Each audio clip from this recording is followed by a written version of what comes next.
Hi, everyone. Thank you for joining us today. This is the ScholarCast Navigating Graduate School Admission. So we're in for a treat. We had the same webinar last year. It was one of our most popular ones of the year.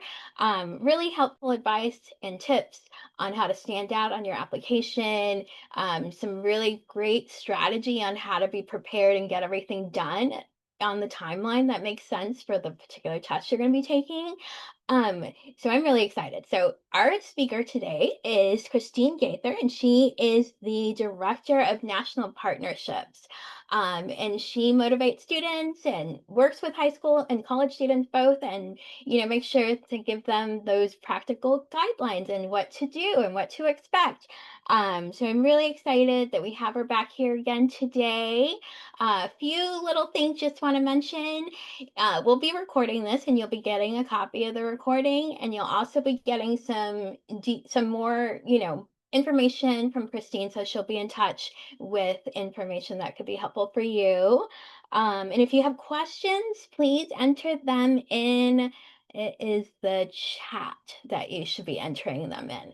So if you have any questions, please make sure you're putting them there. We'll get to Q&A at the end if there's a little time.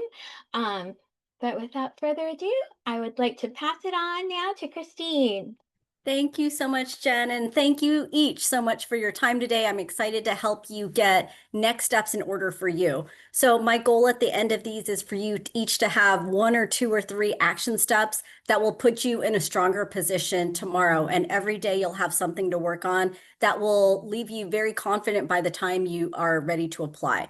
So while I'm pulling up my deck, I would love for you to add into the chat what year you are in school and what type of grad program you're interested in applying to, so I can really focus our time. And I know we have a lot of others who aren't here, so I'll touch on a variety of programs, but especially for you who made time to be here, I want to make sure that we focus on the programs that you are interested in applying to. So if you don't mind adding that to the chat, what year you are in school and what type of program, whether that's law school, business school, med school, another master's or PhD, that would be great. In the meantime, I'm just going to get my deck up and ready to go. Hold on just a moment. Let me move some stuff out of the way here. Okay. And if you guys can add to the chat what year you are in school and what type of program you are looking to apply to. And I'm not seeing anything yet. I want to make sure that you guys are super comfortable and make sure you're able to add to the chat. So I want to make sure that you guys have access to that. You can access the chat, especially for questions toward the end as well. So am I missing anything? Has anyone added anything? So what year are you in school and what type of program are you looking to apply to? Whether that's business school, law school.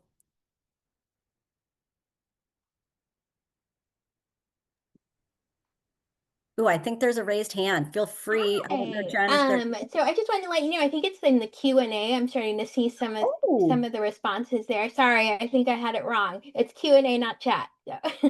awesome, awesome. Okay. Are you able to read any of those out, Jen? I'm sorry. Sure, no problem. Okay, so what I see here is health undergrad. I'm a senior. I'd like to apply to a master's in anthropology or humanities.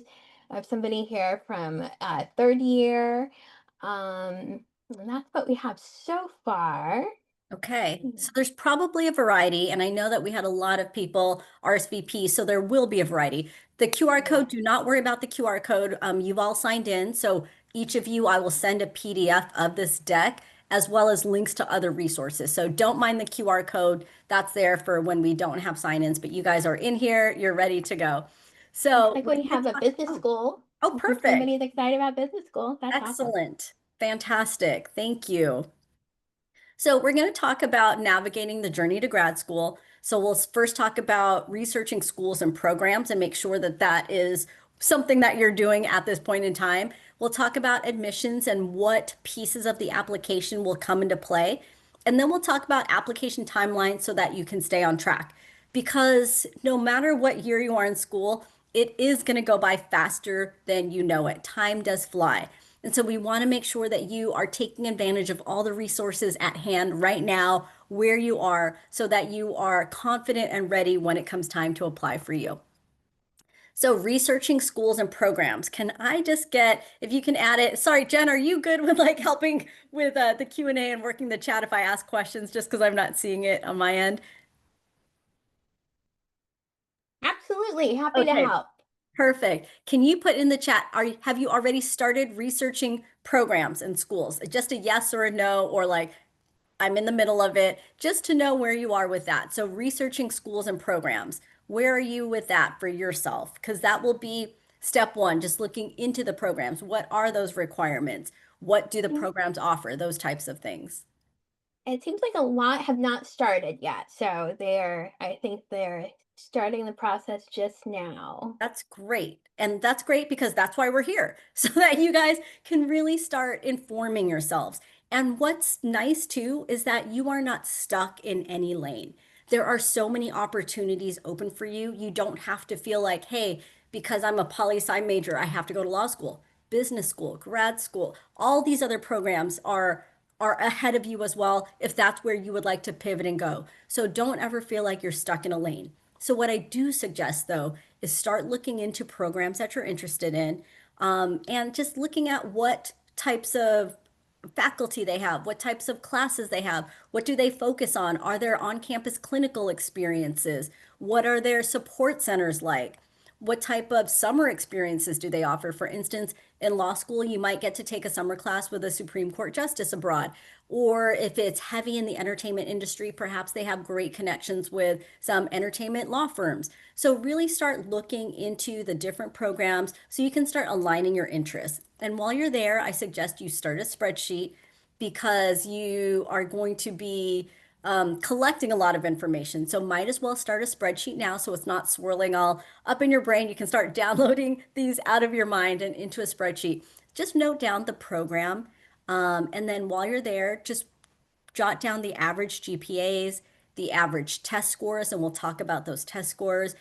Put down the mission statement as well, because you do want to find programs that align with your own personal passions and interests for a number of reasons. First of all, because it's going to be a better fit for you. But secondly, programs are not just looking at GPAs and test scores. They are looking for students who have demonstrated interests that align with their own. So making sure that you are looking at the programs that are a good fit for you and that you're able to then articulate your interests and strengths and passions through your storytelling, through your application to really highlight why you are a good fit for this program right now.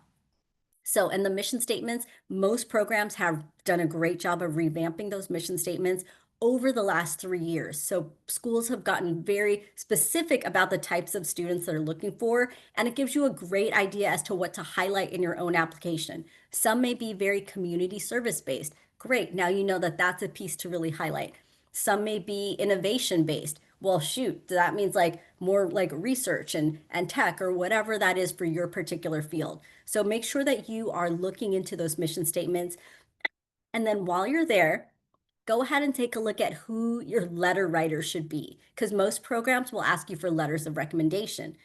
So the letter writers you need to make sure you know how many letters because each program will differ. So there will be minimums, there might be maximums, and then who the letter writer should be. So these are all different columns in your spreadsheet because you don't want to be surprised right before you turn in your application if perhaps for your program they say we need an upper division science professor. You're like, oh my gosh, I wasn't aware of that. I wasn't sure about that. So you hadn't laid the foundation.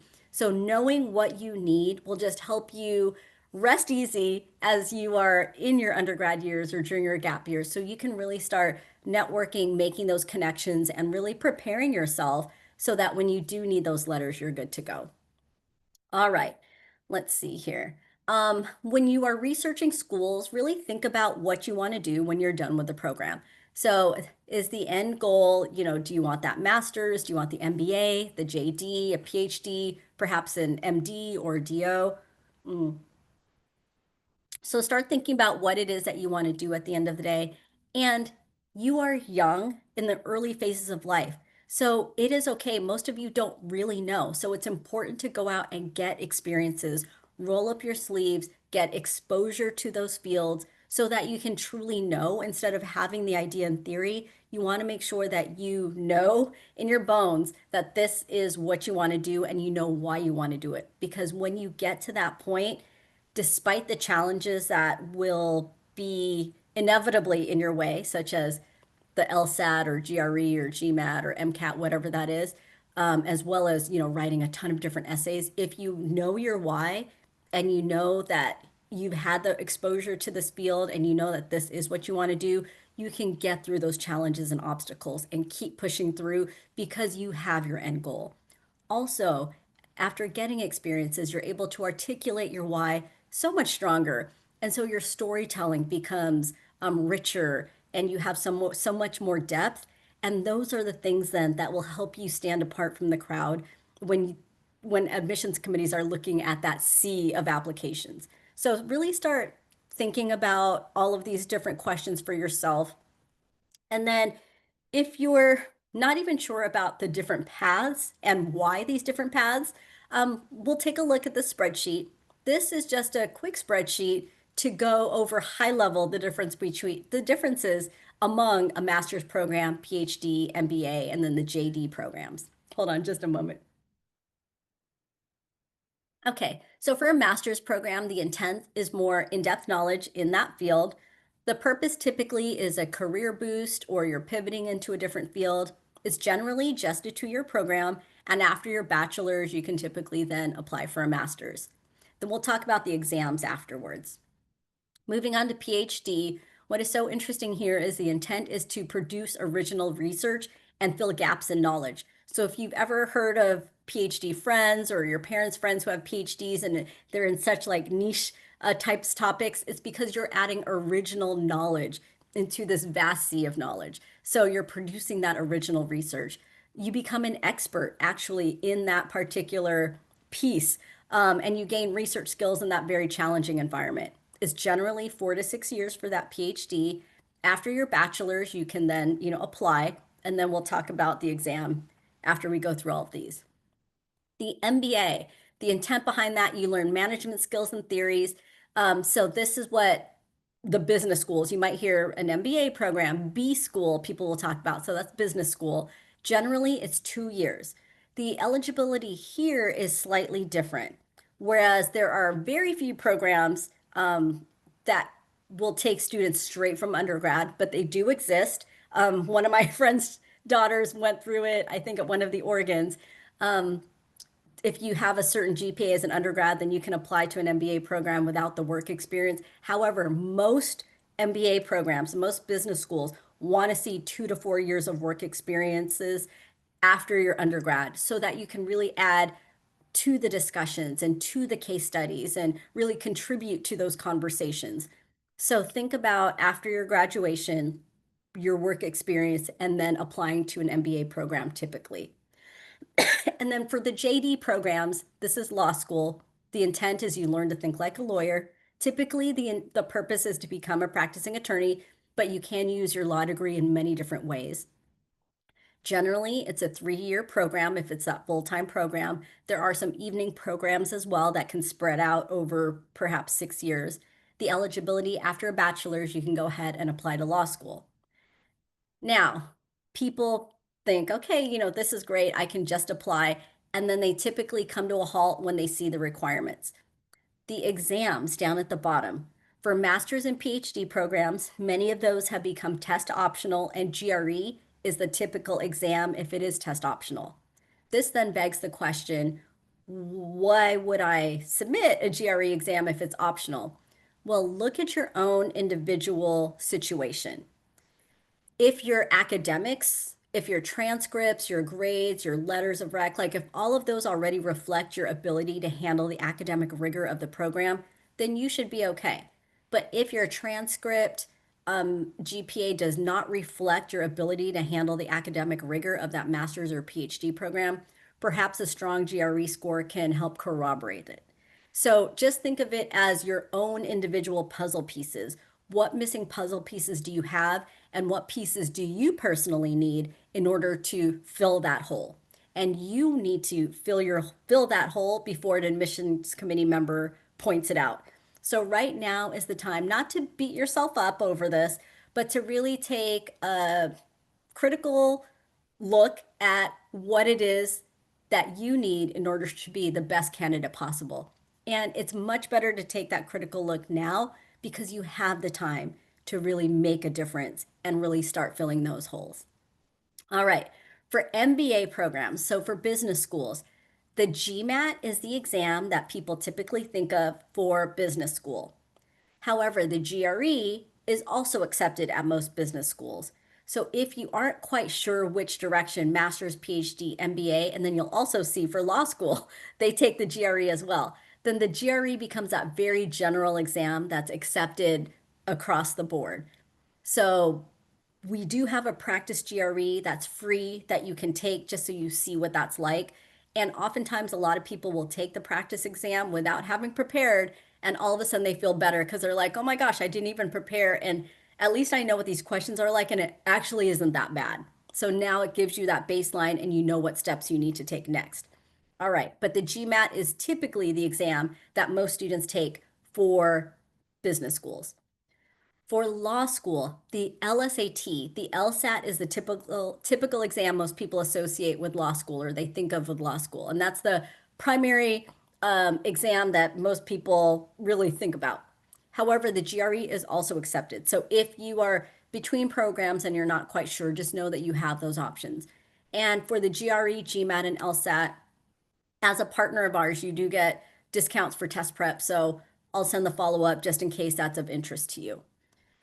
All right. So, in terms of admissions philosophies, for grad school, they often prioritize the academic readiness and that research fit. So, admissions committees want to see alignment with faculty, research interests, and scholarly potential. For business school or law school, they're really thinking about that career trajectory and that leadership potential. They want to see clear evidence that you've already had impact, that you understand your why MBA or why law school, and you can articulate what you'll do after your degree. So business schools and law schools, they're really looking to admit future leaders, whereas more of the masters and PhDs, it's really that academia. So the academic readiness and that research fit. So knowing then, once you decide which programs you're interested in, you can really start aligning how you're going to tell your story and you can start plugging in your own missing puzzle pieces so that you can strengthen as you go and not feel like you're trying to do everything towards the end because you really have to show your demonstrated interest in particular fields so that it is very authentic and genuine to you. All right. A great way to start learning about different fields and different programs is through LinkedIn. So, Jen, I'm going to put you to work again. If you don't mind, students, adding to the chat, if you do have a LinkedIn profile, just a yes or no, I have a LinkedIn profile, but then also let me know the state of it. Is it kind of in the beginning and you still need to do some work, or is it pretty polished? So, do you have a LinkedIn profile? And then where are you in the stage of it? Like, is it just started or is it polished? It says, we already have one response from Monica. She says yes, and it's up to date. Impressive. Very good. Excellent. Excellent. And if you are not at that stage, if you are not one of the Monicas, it's okay. That is why we're here, so that you have your own takeaway. Monica might have a different takeaway now, but for you, it's going to be to start building that LinkedIn profile out. And it's not just starting it because once it's live, it's searchable. So when you're looking for roles, now it looks like, hey, this person didn't finish this task. So for you, then, it's to really just take the weekend and really start building that LinkedIn profile out. Uh, Anybody else, Jen? yeah, so Kiana says hers is pretty polished, and then Gloria mentioned that she has certificates but no work experience yet. Okay. With work, great, great. Again, that self-critical analysis and evaluation is good because you can start thinking about the pieces that you want to put in. And what's nice about LinkedIn is you can put in your volunteer, your community service, your projects, clubs that you're a part of, anytime you have leadership experience. And regardless of any actual work experience, one of my favorite things about LinkedIn, I took the little screenshot on the right, is recommendations. So for those who already have the polished LinkedIn, can you let me know if you have recommendations are the testimonials on your page where other people have written little blurbs about you. Um, if you can let me know in the chat if you already have recommendations as well. And for those of you who are just building out your LinkedIn, start thinking about not only building it, but because it's going to get time, it's going to take time to get these recommendations. Start planting seeds with others, letting them know you're building out your LinkedIn profile. Would you mind writing me a recommendation? Any takers on that, Jen? Yeah, so it looks like we have a mixed bag. Some do have recommendations and a few say not yet. So that's probably Okay. something they'll be working on. Perfect. And again, the whole point of this workshop is so you have your own personal action items. We don't want this to be in one ear, out the other. We want this to be valuable time so that you are just working on improving your professional profile in ways that can really make a difference for others. What is so nice about these recommendations? In essence, it's like having your own five-star Amazon reviews, and you get to pick the people who write them. So it is very simple. Where you're on LinkedIn, you can ask other people to write you a recommendation. And in addition to having glowing reviews on you, it's so nice that at the top part, you're really talking about yourself, but at the bottom, to hear people who've worked with you, who've done projects with you, who've volunteered with you, whatever that is, whatever you've done to get to be at your undergrad, like you've done enough stuff where you can reach out and you have at least a couple of people who can write these recommendations. But to hear about you from a different perspective is always so great because it's coming from the outside. And then also, just as a super side note, we all have those days where you're feeling a little bit down in the dumps. Sometimes I reread my recommendations. I'm like, oh my gosh, that was so nice what they said about me. So sometimes you need to have your own little pick me ups. So that will be your task. And even if you have recommendations already, start reaching out and get refreshed ones from more recent interactions with people. But it is so great because I rarely buy anything if it on Amazon if it doesn't have good reviews. And so this is a step that most people don't take that now you can take advantage of. And again, it's such a positive in so many ways. All right. So, graduate school admissions. Um, let's take a look. So, if you're looking to continue your education after undergrad, are all the pieces in place before you apply so that you are ready to put your best foot forward? And I think of all of these different pieces of the application as puzzle pieces because they have to work together to form a very clear and compelling portrait of who you are, why this program, and why right now for you. So grades and test scores, whether that's the GRE or GMAT, MCAT, LSAT, those are the grades and test scores are typically an initial threshold that schools will take a look at. But it is definitely not the end all be all. They take a holistic approach. And I used to always hear a holistic approach, how holistic. In the last few years, it truly is holistic because they need to know that you're going to be a great person to work with. So grades and test scores are an initial threshold because, first of all, they have to make sure that you can handle the academic rigor of their program. Because once you're in, they want to know that you can succeed. So that's where you're showing evidence of that. However, the strength of your courses is also another piece they'll look at. They will look at your whole transcript. So if you're worried about maybe like, oh gosh, you had a glitch, in a class your freshman or sophomore year, but then you have this great upward trend in your grades, that's fantastic. So don't think of it just as the GPA. Think of it as the trajectory. What types of classes did you take? So I actually sat on a law school admissions committee, and my role was to really deep dive into the files of the borderline type of applicants. So if they weren't quite sure, then I would have to see, okay, like, did they challenge themselves in the courses? What classes did they take? Who are these letter writers? Like, what are they really saying about this person? What is this person's story? What did they do outside of the classroom? And so all those things become really important and work together to paint that really clear picture of who you are, why this program, and why right now. Resume, activities, and experiences. This really becomes the heart of the application because this is what you are choosing to do with your time.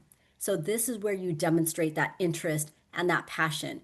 And for those of you who are worried, I've talked with a lot of students, and I'll give the example of law school. We have a lot of students who they're going to apply to law school, but they're like, I've never worked in a law firm. Like, what do I do? You know what? Even if you worked at a coffee shop as a barista, you learned how to work under pressure, high pressure situations, learned how to deal with conflict. These are all things that you need to start highlighting and pulling out because all of those skills are so transferable. You just have to be able to think of them in that way. And don't downplay what you've done. Really start right now. I'll ask this, how many people have a journal where you journal not just, like, hey, this is what I ate today, but like, this is what I've done and this is what I've learned through the experience. And if you can throw that in the chat, Jen, you're super active here today. I'm sorry if Oh, you were no, I other love things this. too. I love Okay. it. So how many of you have a journal, or if you don't, are you going to do a journal where you can then write not just what you've done, but start pulling out stories of resilience, adaptability, grit, teamwork, collaboration, where you practiced communication, where you were practicing leadership, um, overcame challenges, anything like that. Like either, yes, I have a journal, or I'm going to be starting a journal.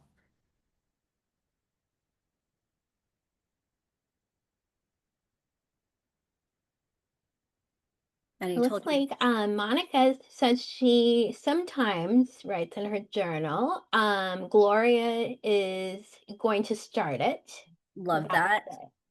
Love that. And you know what? Even just saying it right now, like I'm going to start it, you commit. So there were studies before where people who actually wrote down their goals accomplished more after a long-term study at Stanford. So even just saying it out loud is that first step.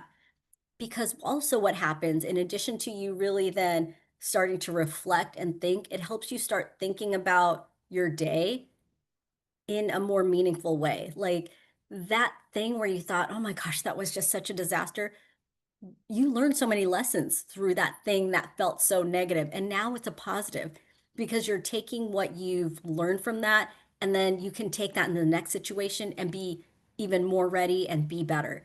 But unless you can take the lesson away, then it stays in that negative space. So really start thinking about the reflection piece, not just what happened, but like how can you grow through the situation? How is it going to transform you? How is it going to prepare you for that next situation so you can tackle it? And life is all about growth and change, but you have to be on the lookout for it and be able to articulate it. And then what's great is if you are doing this journal and you can articulate all of this, then what is so great is that you have all these stories that are ready to pick from when you're writing your supplemental essays. You have stories ready to pick from when you are getting ready to interview. So just review that, and all of a sudden you have these really rich and lively stories at your fingertips. Because as much as we want to think, hey, I'll remember that in 3 years, it's hard to remember everything, but having everything in the journal, especially with the growth and the impact and the transformation part of it, is going to be a nice review for yourself. And you get to remind yourself of these lessons because they become so easy to forget. So, resume activities and experiences, letters of recommendation, start thinking about who your letter writer should be, your personal statement, you'll have supplemental essays, some programs have interviews, and then also the time frames. Why I write time frames is because it's important to apply, first of all, when you're ready. Don't feel like you have to rush it's to the finish line. Most programs have average age of a first year student as like 25. So many young people think, oh, I don't want to take gap years. I don't want to take that time. It is so normal. Those gap years are growth years, and the more experience you have, the more solid your why becomes. If you want to go straight through, great. Just make sure you have those experiences under your belt so you can really articulate your why, and you have enough experiences to really then contribute to classroom discussions and conversations. And then, so first of all, timeframes apply when you are really ready as a person to apply. But then looking at the application cycles, if a school uses rolling admissions, then applying earlier because you're ready already is a great way for you to have as many opportunities as possible. Also, know the definitions because there are different definitions for different programs. For instance, for law schools, they might have binding early decision. If you apply binding early decision, make sure that you know that and read the fine details that for some programs, that means that if you get accepted to this program, you're withdrawing your application from these other programs. Whereas just, Early admissions is something different, but binding early decision definitely has a connotation and fine print to it. So just knowing those different time frames, and then also for business school, because I thought I heard a business school person, realize that there are three different, oh my gosh, cycles. The word is escaping me right now, but typically there's going to be that early fall, and then you're going to have around January, and then around in the spring. So you'll have those 3 rounds. By the time you get to that third round, there have been a lot of acceptances through those first and second rounds. So just really think about the timing for you and when it makes the most sense to really make the most of that application time frame. All right. This is one of my favorite slides because it really helps you start thinking about your level of impact. It is not enough just to do the thing on your resume. You need to be able to articulate the level of impact. And this was taken, this is all credit to Stanford School of Medicine. I attended the Stanford Undergraduate Minority Medical Association conference and heard the director of admissions speak and then recreated his graphic to share with all of you guys because to me it just made a lot of sense and it helped me be able to share this in a way that hopefully makes sense to you too. So when they're looking at students and their applications, they use this barometer of participation. So at the very bottom, you see showing up. So showing up to something, whether that's a club or a job, that's nice and all. But now you're going to graduate school where most people show up to things. Then people ask, well, what if I showed up for a long time? Like I was part of this for 2 years. So that's consistency. Well, that's again fine and dandy, but at a school like Stanford, showing up for a long time, most people do that as well. What they want to see in the barometer of participation are students who start hitting those outer rungs, students who cross into the realm of leadership, of innovation, advocacy, and ultimately they're looking for students who've created something that leaves a lasting legacy because those are those dynamic students who can really add to the conversation, add to the community. So when you are thinking about your journal and your experiences, start thinking about where are you in this barometer of participation and what do you have to do to start getting to those outer rungs. And we often have students who think, gosh, I'm only a sophomore. How can I start doing this? What's nice is even if you are not in an organization to be able to have that organizational type of impact, but even though you are, because you're in this organization and you can get more involved in your local chapters, but you can do things in the community. There are typically no restrictions for doing work in the community. So find places. And you guys are so busy, and I know that. But I used to always think like, just like Beyonce, we all have 24 hours in the day, like Beyonce does too, or, Taylor Swift, and they still do these amazing things. So really start thinking about how are you going to use your time and how can you start getting to these outer rungs for yourself with leadership, innovation, advocacy, and legacy. And then think about then how you are going to start bringing that into your application narrative. So a leadership arc versus the academic fit. So thinking about, because this is broad, you are all interested in different programs. For grad school, start thinking about emphasizing that intellectual curiosity and the technical skill growth. For MBA and JD programs, really expect that leadership narrative arc. So show you've grown in responsibility, you've motivated others, you've influenced outcomes or navigated challenges at work. And then for community contribution and fit for grad school, a great fit is alignment with that faculty, lab, or that academic niche. For business school and law school, a good fit is that contribution to the classroom dynamics and peer learning community. The schools want multipliers, the people who make others better. So think about what have you done to demonstrate that you will add value in this program and in this community. So even when you're journaling, start pulling out those examples of when you've done that. When are you that multiplier? If business school and law school are your fit. For grad school, like how have you demonstrated that intellectual curiosity? And then for law school, I did want to highlight the resume because a resume is you upload a PDF of the resume, but it's not like a typical job resume. So law school rankings have shifted. Initially, a couple of years ago, it was based on LSAT scores and GPAs. law school rankings have now shifted to after law school. Are you employable? And what is the bar passage rate? So what is the employment rate after law school and the bar passage rate? So now that that's shifted, they're looking at students differently. So when you are submitting and when you're cultivating, you're creating your resume for law school, start thinking about ways that you can show these types of things. Like, are you employable?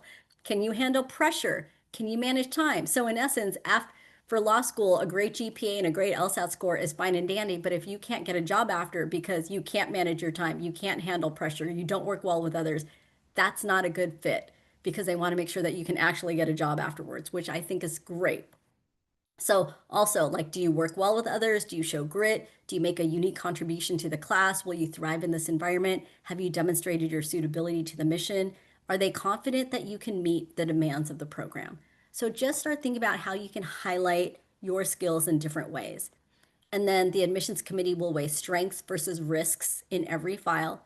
And then I've talked about how the rankings have shifted to employability and bar passage rates. So every applicant needs that clear spike, that standout quality that sets them apart because after a while, those GPAs and test scores really start making everyone sound the same. So when you put together your stories on your application and your resume, your personal statement, your letters, if you took your name off of this, are you going to sound like everybody else, or does this sound like a person that you would want to get to know, that you want to meet, and that you want to have as part of your community? So think about your own application. What's your own spike and how will you highlight that? How are you going to build your narrative so that if an admissions committee member is sitting there and you have a few slots left, that they can stand up and advocate for you and they can quickly pull out 3 bullet points from your application, top of mind, because you've made it so clear who you are and what your attributes are and how you're going to contribute to this community and this school. All right. So for the exams, I mentioned briefly for medical school, it's the MCAT, law school, it's the LSAT or GRE, business school, GMAT or GRE, PA, PhDs, masters, the GRE, although most of them have become test optional. Dental school is DAT, nursing, NCLEX RN, and then chartered financial analyst, CFA. Because we have 20 minutes left and I want to make sure that we have time for questions, you're going to get a PDF of this. And I didn't really hear people going to med school, but just know that your exam is 7.5 hours. So you are preparing for a mental marathon. So if you are preparing for the MCAT, it's important for you to take full-length practices throughout, even if you're not prepared content-wise, and review your answers, review your score reports. For you, you are building up the content, but the application into MCAT style questions becomes super important, and building up your stamina and focus to last that 7.5 hours. And also for you pre-med students, you might know this already, but the CARS, the critical analysis and reasoning skills section, is typically the lowest scoring section on the MCAT, which could kind of be surprising because you have Chem Phys, you have Biochem, you have Psych Soc.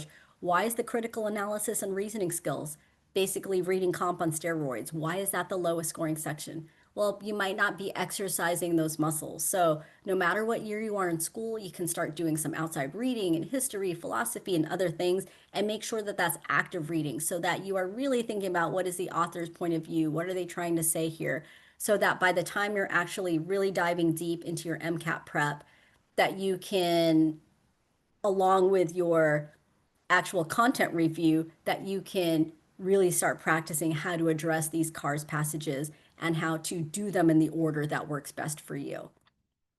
All right. For GMAT, the number one skill tested on the GMAT, which is business school, is problem solving. What is interesting about the GMAT, it is computer adaptive by question. So you cannot skip around thinking like you have one whole section to kind of work within. You are answering the questions as they come. So you'll start with a medium difficulty type question. If you get it right, it'll be hard. If you get it right, you're going harder. If you don't do well and you don't get it right, you'll get an easier question. If you get it wrong, again, easier. So it really starts adjusting by question. There are three sections here on the GMAT. You have your quantitative, your verbal, and your data insights. And just so you know, on the GMAT and GRE, it's only high school level math. So if that is a fear for you, just know that you could be reviewing things from your sophomore year. So it's just going to take time to review some of those formulas and really practice reading how the questions are asked so that you can start picking up on, okay, this is what they're trying to say. And practice makes you better. So just with anything, what seems like super challenging right now, and this is with the LSAT, with all of these exams, what seems super challenging right now, the more you practice it, the more you understand it, the easier it becomes. So it takes time to prepare. So make sure you're not rushing through or just thinking, hey, I'll just give it a go and see what happens.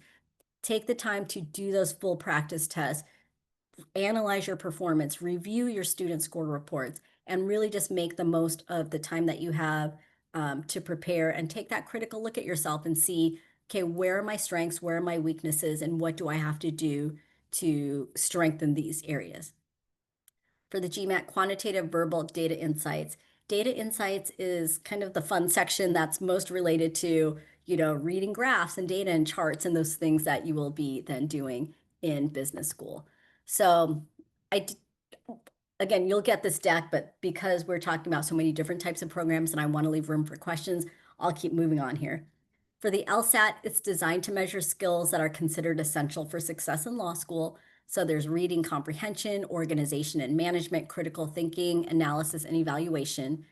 For the LSAT sections, it is the analytical reasoning, the game section, which people used to think was very challenging, has been removed. So now you have one reading comp and then the two logical reasoning sections, the arguments is what we call it.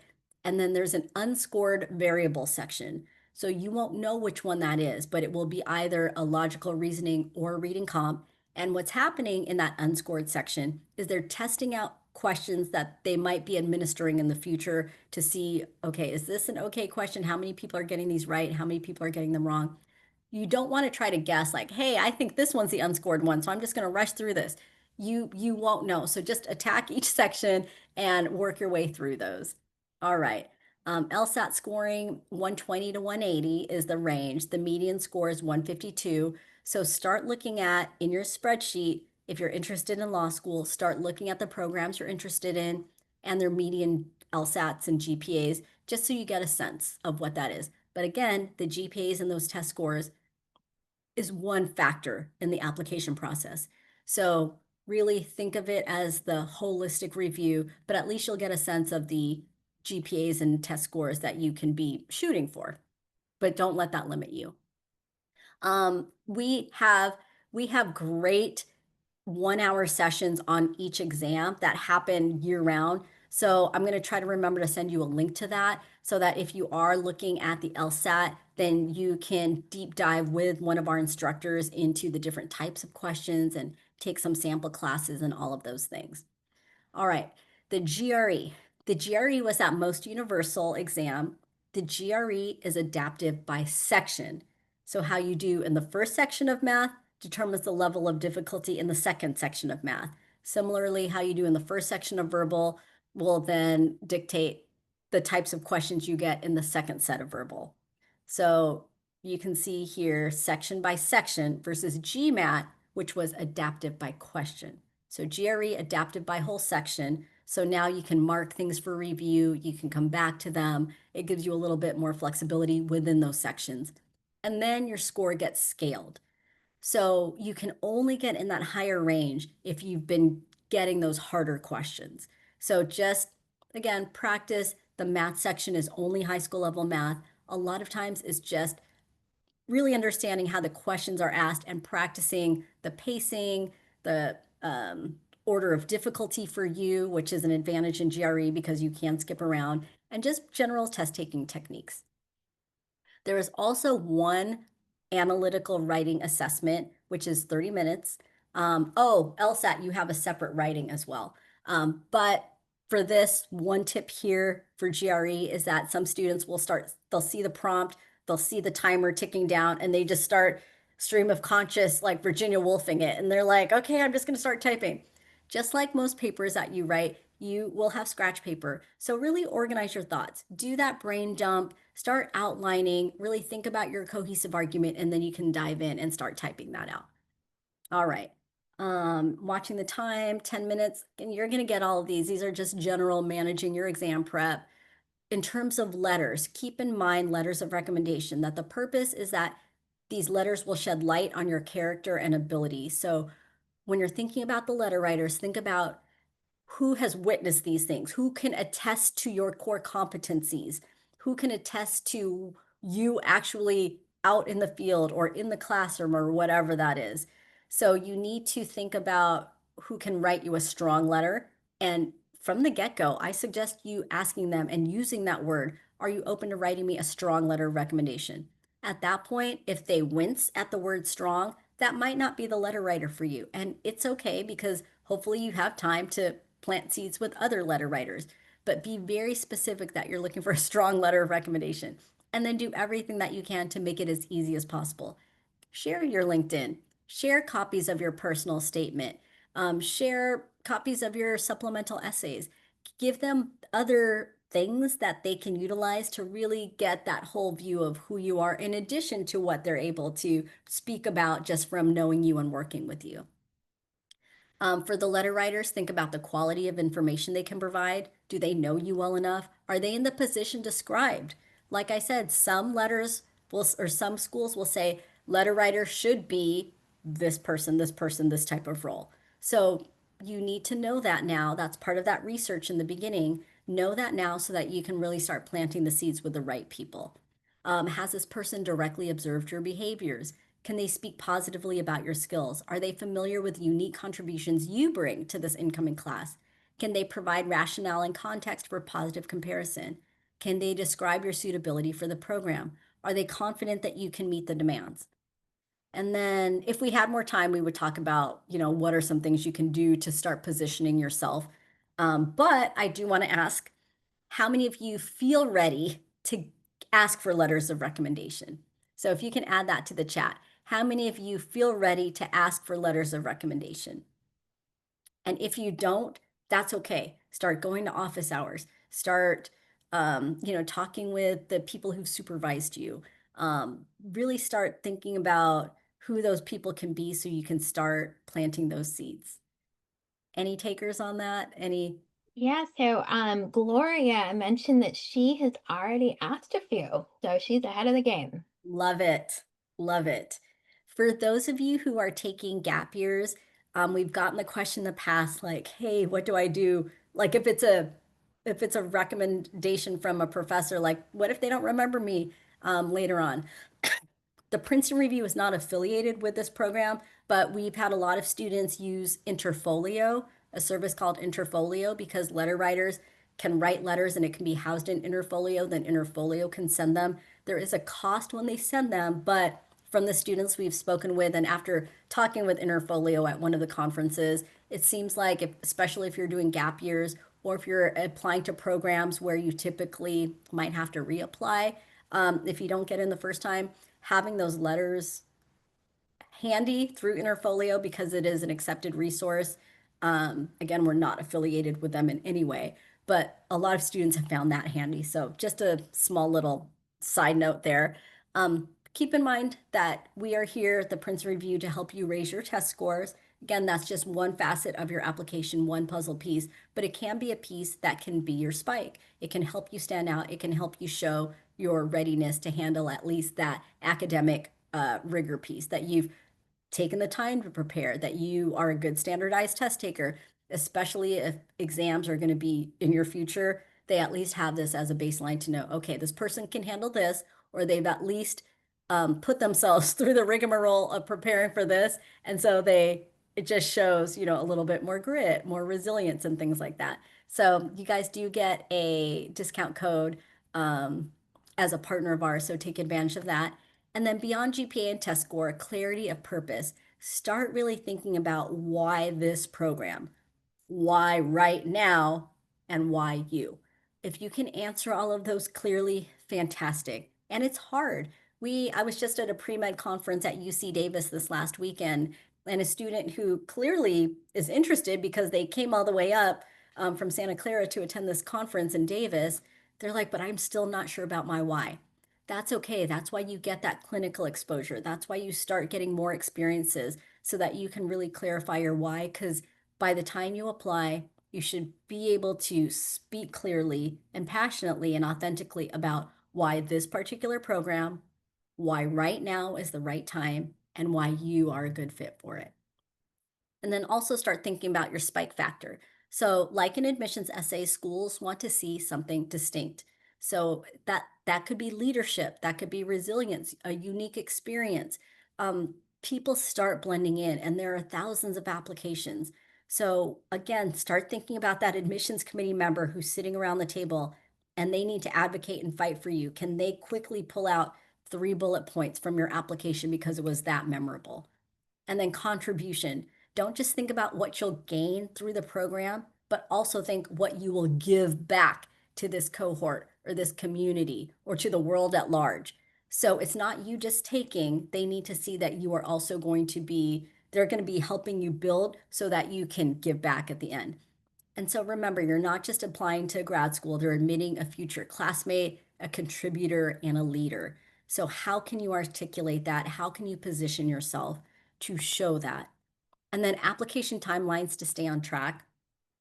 You're going to get a PDF of this, but for grad school, this is the 12 months prior to the application. Really start researching the programs, do informational interviews once you have your LinkedIn set up, talk to people who've been part of the program, talk to alumni of your own school who are in that field. Just know as much as you can about it. And that networking is so helpful because that could even open the door to more opportunities for you and more experiences for you. And it also helps you build confidence. So confidence changes everything here. And you have to start seeing yourself in these situations. You have to start being able to advocate for yourself. You have to put yourself out there. And the more you do that, the stronger you can advocate for yourself in your application. November, January, start really planting the seeds if you haven't already with your letter writers. February, start brainstorming personal statement ideas. What experiences do you need? What are your missing puzzle pieces? Are there gaps in the requirements? February, March, so now in the spring, again, start thinking about the different holes that you need to fill. Do an experience checkup. Plan your exam date because typically then you are going to be taking the exam depending on the exam. You're for law schools, business schools, many people will take them, late spring or early summer and then leave enough time to take it one more time if need be, but giving enough time in between exams to really strengthen their score, not just diving back in and just doing the same thing over again. Give yourself enough time to really make improvements. Let's see, May, June, July, prep for the exam, remind your letter writers that you are going to be applying in the fall if that's the timeline for you. Med schools are different. Med schools you are applying in May, so your timeline is different. So just keep that in mind. July, August, revise your CV, resume, start looking at those deadline dates, especially if you're looking at binding early decision. What does that look like for you? And then your application year in that fall, start really diving deep into your personal statement.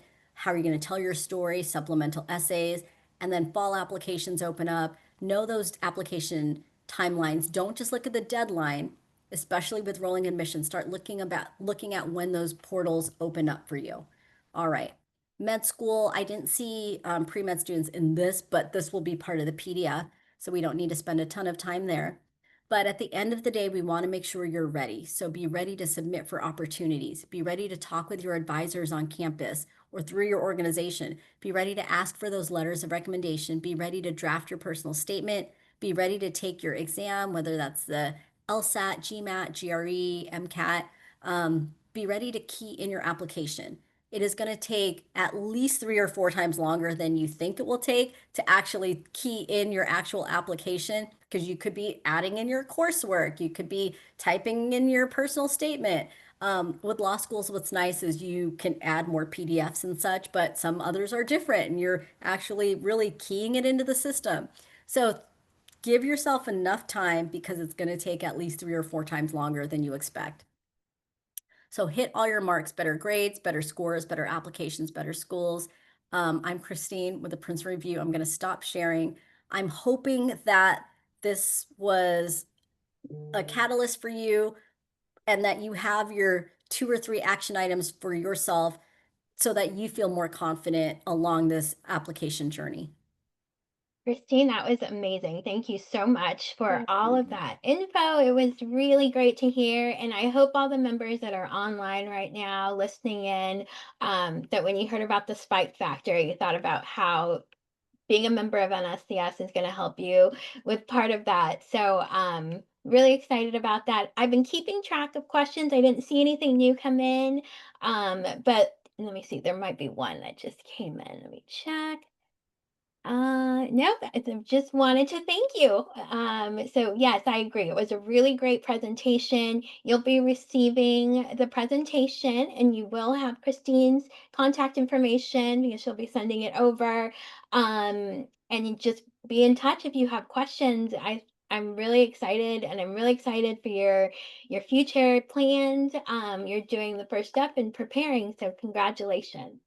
Thank you again, Christine. Thank you, Jen. Thank you to NSCS and thank you to each of you. And we are your biggest cheerleaders. Start advocating for yourself. That's my biggest message to you. And rely on your community. You have a community here, right here. So, wishing you all the best, and we're here for you guys.